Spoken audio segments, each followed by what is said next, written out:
ஸ்ரீ ரமண அருளமுத விளக்கம். ஆசைப்படுவது தப்பா? தரிசிக்க வந்த பக்தரொருவர் வினவிய கேள்விக்கு பகவான் ரமணரின் பதிலும் அந்த பதிலுக்கான விளக்கமும். பக்தர்: ஆசைப்படுறது தப்பா? பகவான் ரமணர்: ஆசைப்பட்டது நடக்கிறப்போ ஆனந்தமும் நடக்காதப்போ துக்கமும் தான் தப்பு. ஆசைப்பட்டது நடக்கிறப்ப சந்தோஷப்படுறது ரொம்ப ஏமாத்தும். இப்போ லாபமா தெரியறது நாளைக்கு நஷ்டமா தெரியும். அப்போ சந்தோஷம் துக்கமா மாறும். சுகதுக்க நினைவுகளுக்கு இடம் கொடுக்க கூடாது. நாம ஏதாவது இங்கே அடையிறதால வளர்றதும் இல்ல, இழக்கிறதால தேயறதும் இல்ல. நாம எப்பவும் இருக்கிற மாதிரியே தான் இருப்போம். பக்தர்: நாங்க உலகத்துல இருக்கிறவங்க ஆசைப்படுறத தடுக்க முடியல. பகவான் ரமணர்: ஆசைப்படலாம், எந்த விளைவுகளுக்கும் தயாராயிருக்கணும். முயற்சி பண்ணுங்க, ஆனா பலன்ல உங்களை இழந்துராதே. சமசித்தத்தோட எல்லாத்தையும் என்ன நடந்தாலும் ஏத்துக்கோங்க. உபதேச விளக்கம். ஏறத்தாழ 100 வருடங்களுக்கு முன்பு ரமணரிடம் கேட்கப்பட்ட இதே கேள்வியை இக்காலத்தில் ஒரு மாணவி தன் குருவிடம் கேட்கிறாள். குருவே, வணங்குகிறேன். நான் பல்வேறு ஆன்மீக புத்தகங்களை படிக்கின்றேன். அந்த நூல்களிலெல்லாம் பிரதான போதனையாக ஆசையை விடு, பற்றை அறு என்பதுதான் இடம்பெற்றிருக்கிறது. ஆனால் நான் உலகத்தில் வாழும் சாதாரண மனுஷி. எனக்கு அலுவலகத்தில் பதவி உயர்வு பெற ஆசையிருக்கிறது. நல்ல வீடு கட்ட வேண்டும் என்று ஆசையிருக்கிறது. ஆகவே ஆசைதான் துன்பம், ஆசைதான் பந்தம், ஆசையை அறி என்று ஆன்மீக நூல்களில் படிக்கும்போதெல்லாம் எனக்கு ஒரு குற்ற உணர்ச்சி வருகிறது. ஆசைப்படுவது அவ்வளவு பெரிய தப்பா குருவே? ஆசிர்வாதம் வண்டார்குழலி. இந்த குற்ற உணர்ச்சி உனக்கு மட்டுமல்ல, ஆன்மீக சாதகர்கள் பலருக்கும் உண்டு. இதே கேள்வியை ஒரு பக்தர் பகவான் ரமணரிடம் கேட்டார். ஆசைப்படுறது தப்பா என்று. அதற்கு ரமணர் என்ன பதில் சொன்னார் தெரியுமா? ஆசைப்படுவது தப்பு என்று அவர் ஒற்றை வரியில் சொல்லவில்லை. அவர் சொன்ன பதில் உன் ஒட்டுமொத்த பார்வையையும் மாற்றிவிடும். பகவான் என்ன சொன்னார் குருவே? இதோ இந்த பக்கத்தில் படித்துப் பார். ரமணர் சொல்கிறார், ஆசைப்பட்டது நடக்கிறப்போ ஆனந்தமும் நடக்காதப்போ துக்கமும்தான் தப்பு. எனக்கு புரியவில்லை குருவே. ஆசைப்பட்ட ஒன்று கிடைத்தால் சந்தோஷப்படுவதும் கிடைக்கவில்லை என்றால் கவலைப்படுவதும் மனித இயல்புதானே. இதில் என்ன தப்பு இருக்கிறது? இயல்புதான். ஆனால் அதுதான் உன்னை சம்சாரக் கடலில் கட்டிப்போடும் சங்கிலி. உள்ளத்தில் நியாயமாக எழும் ஆசையை தவறென்று ரமணர் சொல்லவில்லை. ஆசையின் விளைவுகளால் நீ உன்னை இழந்து விடுகிறாயே, அந்த உணர்ச்சி போராட்டத்தை தான் தவறென்று சொல்கிறார். சந்தோஷப்படுவது எப்படி தவறாகும் குருவே? அதற்கு ரமணர் சொல்லும் காரணத்தை கேள். ஆசைப்பட்டது நடக்கிறப்போ சந்தோஷப்படுறது ரொம்ப ஏமாத்தம். ஓர் ஆசை நிறைவேறியதை கொண்டாடும் மனத்தில்தான் இன்னொரு ஆசை நிறைவேறாத போது திண்டாடும் நிலை வரும். ஆசைகள் நிறைவேறும் போதெல்லாம் அமைதியாக இயல்பு மாறாமல் இருப்பவனால் ஆசைகள் நிறைவேறாத போதும் இயல்பாக இருக்க முடியும்.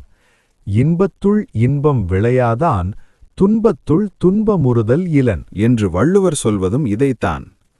இன்பத்தை இயல்பாக எடுத்துக்கொள்பவனால்தான் துன்பத்தில் துன்பப்படாமல் இருக்க முடியும். புரிகிறது குருவே. இப்போ லாபமா தெரியறது நாளைக்கு நஷ்டமா தெரியும். அப்போ சந்தோஷம் துக்கமா மாறும் என்று ரமணர் அடுத்து சொல்கிறாரே, அதற்கு அர்த்தம் என்ன ஆசானே? உனக்கு ஒரு நடைமுறை உதாரணம் சொல்கிறேன். நீ உன்னுடைய அலுவலகத்தில் ஒரு பெரிய செயல் திட்டத்தை எடுத்து செய்து மேலாளராக வேண்டும் என்று ஆசைப்படுகிறாய். உனக்கு பதவி உயர்வு கிடைத்து விடுகிறது. அப்போது நீ எப்படி உணர்வாய்? மிகவும் ஆனந்தமாக உணர்வேன். ஊருக்கே இனிப்பு வாங்கிக் கொடுப்பேன். சரி, 2 மாதம் கழிகிறது. அந்த மேலாளர் பதவியால் உனக்கு வேலைப்பழு அதிகமாகிறது. உன்னால் சரியாக தூங்க முடியவில்லை, குடும்பத்தோடு நேரம் செலவிட முடியவில்லை, இரத்த அழுத்தம் வந்து மருத்துவமனைக்கு செல்கிறாய். இப்போது சொல், அந்த மேலாளர் பதவி உனக்கு லாபமா நஷ்டமா? இப்போது பார்த்தால் அது நஷ்டமாகத்தான் தெரிகிறது குருவே. பெரிய நிம்மதியையே இழந்துவிட்டேன். அதுதான் பகவான் ரமணர் சொல்கிறார். உலக விஷயங்களில் உனக்கு கிடைக்கும் எந்த சந்தோஷமும் நிரந்தரமானதல்ல. இன்று எது வரமாக தெரிகிறதோ அதுவே நாளை சாபமாக மாறலாம்.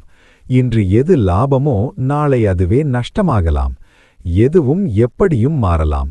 பிரபஞ்ச இயக்க விதி எதை எப்படி புரட்டிப் போடுமோ நமக்கு தெரியாது. ஆகவே ஒரு பொருள் கிடைக்கும்போது குதித்து கூத்தாடுவதும் அது பறிபோகும்போது தலையில் அடித்துக்கொண்டு அழுவதும் அறியாமை. அதனால்தான் பகவான் ரமணர் சுகதுக்க நினைவுகளுக்கு இடம் கொடுக்கக்கூடாது என்றார். ஆஹா, இப்போ லாபமா தெரியறது நாளைக்கு நஷ்டமா தெரியும் என்பது எவ்வளவு பெரிய யதார்த்தம். சரி குருவே, சுகதுக்கங்களுக்கு இடம் கொடுக்க கூடாது என்றால் நாம் கல்லை போலவும் கட்டையைப் போலவும் மாறிவிட வேண்டுமா? உணர்ச்சியற்று இருக்க வேண்டுமா? உணர்ச்சியற்று இருக்க வேண்டியதில்லை. உணர்ச்சி கொந்தளிப்பாற்றி இருந்தால் போதும். அதற்கு நீ உன்னுடைய உண்மையான இயல்பை புரிந்து கொண்டால் போதும். உன் உண்மை இயல்பை புரிந்து கொண்டால் உணர்ச்சி கொந்தளிப்புகள் தாமாக கட்டுக்குள் வந்துவிடும். அதை பற்றிதான் பகவான் ரமணர் அடுத்ததாக சொல்கிறார், கவனி. நாம ஏதாவது இங்கே அடையிறதால வளர்றதும் இல்ல, இழக்கிறதால தேயிறதும் இல்ல. நாம எப்பவும் இருக்கிற மாதிரியே தான் இருப்போம். இதன் அர்த்தம் என்ன குருவே? எனக்கு 10 லட்சம் ரூபாய் லாபம் வந்தால் என் வங்கிக் கணக்கு வளர்கிறதே, நஷ்டம் வந்தால் தேய்கிறதே. எனக்கு பதவி உயர்வு கிடைத்தால் என் சமூக அந்தஸ்து உயர்கிறதே. வங்கிக் கணக்கு வளர்கிறது, உன் சமூக அந்தஸ்து உயர்கிறது. ஆனால் நீ வளர்கிறாயா? உண்மையான உனக்கு வளர்வதும் தேய்வதும் இருக்கின்றனவா? வங்கிக் கணக்கில் பணம் ஏறுவதையும் இறங்குவதையும் வேடிக்கை பார்க்கும் அந்த நான், அதாவது ஆன்மா என்னும் சாட்சி இருக்கிறதே, அதற்கு ஏதாவது ஏற்ற இறக்கம் உண்டா? ஒரு சினிமா திரையை எடுத்துக்கொள். திரையில் ஓர் அரசன் பெரிய சாம்ராஜ்யத்தை பிடிப்பது போல படம் ஓடுகிறது. திரையின் அளவு பெரிதாகிவிடுமா? ஆகாது குருவே. அடுத்த காட்சியில் அந்த அரசன் நாட்டை இழந்து பிச்சைக்காரனாக போகிறான். இப்போது திரை சுருங்கிவிடுமா? சுருங்காது. திரை எப்போதுமே ஒரே அளவில்தான் இருக்கும். நீயும் அந்த திரைதான் வண்டார்குழலி. உன் வாழ்வில் ஒரு லாபம் கிடைப்பதால் ஆன்மா ஓர் அங்குலம் வளர்வதில்லை. உன் வாழ்வில் ஒரு நட்டம் வருவதால் ஆன்மா ஓர் அங்குலம் தேய்வதில்லை.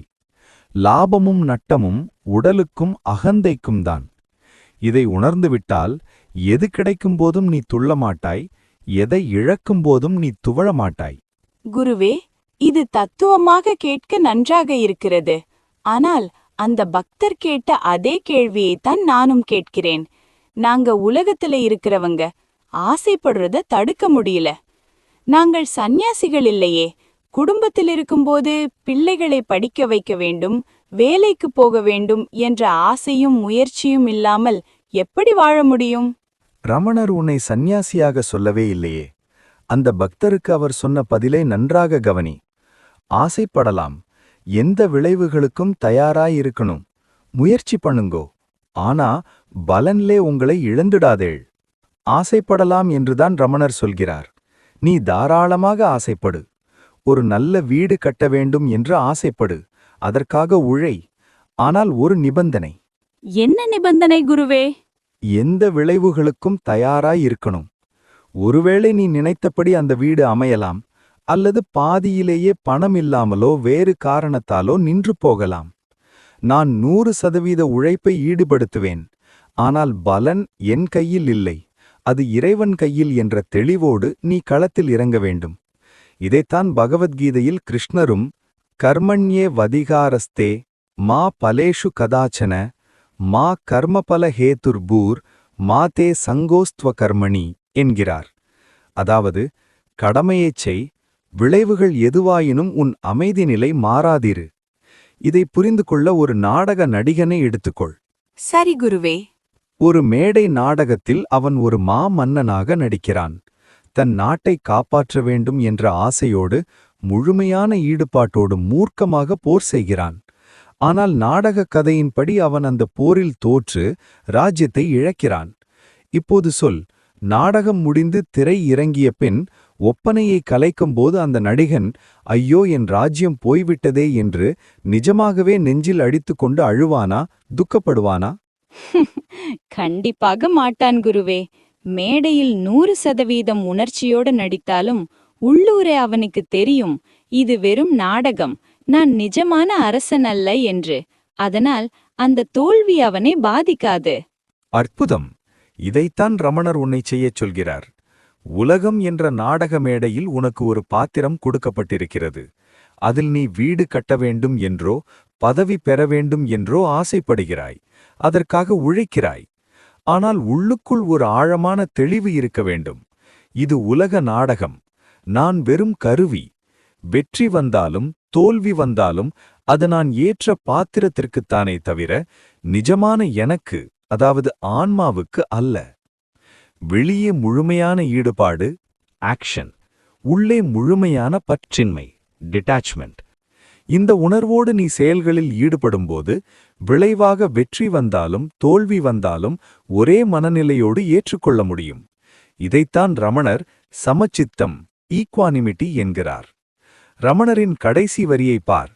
சமச்சித்தத்தோட எல்லாத்தையும் என்ன நடந்தாலும் ஏத்துக்கோங்கோ. குருவே, இன்று என் மனத்தில் இருந்த மிகப்பெரிய பாரமும் குற்ற உணர்ச்சியும் அகன்றுவிட்டன. ஆசைப்படுவது பாவம் என்று நினைத்து என்னையே நான் தண்டித்துக் கொண்டிருந்தேன்.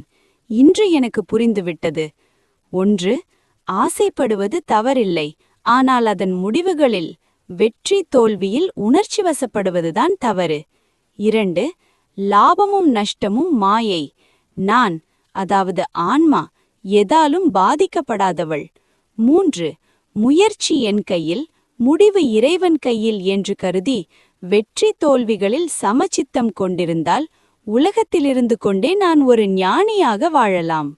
அற்புதம் வண்டார்குழலி, மிக சரியாக உள்வாங்கிக் கொண்டாய். ஆசைகளை அழிக்க நினைப்பது அலைகளை நிறுத்த நினைப்பது போல. அலைகள் எழட்டும் விழட்டும் என்று ஆழ்கடல் போல அமைதியாயிரு. நீ எதையும் இழக்க மாட்டாய். மேலோட்டமாக பார்த்தால் ரமணரின் இந்த உபதேசம் ஆசைப்படுதலுக்கு ஆதரவாக இருப்பது போல தோன்றும். ஆனால் உண்மையில் நம்மை பக்குவப்பட வைத்து ஆசைகளை கடந்த ஆத்மானுபவ நிலைக்கு ஆற்றுப்படுத்துகின்ற உபதேசம் இது. மிக்க நன்றி குருவே. பகவான் ரமணரின் இந்த சமசித்த உபதேசத்தை என் வாழ்க்கையின் தாரக மந்திரமாக எடுத்துக்கொள்கிறேன். அருணாச்சல சிவம் உனக்கு துணை நிற்கட்டும். ஓம் நமோ பகவதே ஸ்ரீ ரமணாய. குரு மாணவி குரல்கள். செயற்கை நுண்ணறிவு. ரமணோபதேச ஆதாரம். ஸ்ரீ ரமணாசிரம வெளியீட்டு நூல்கள். ஆக்கம் கவிஞர் பத்மதேவன்.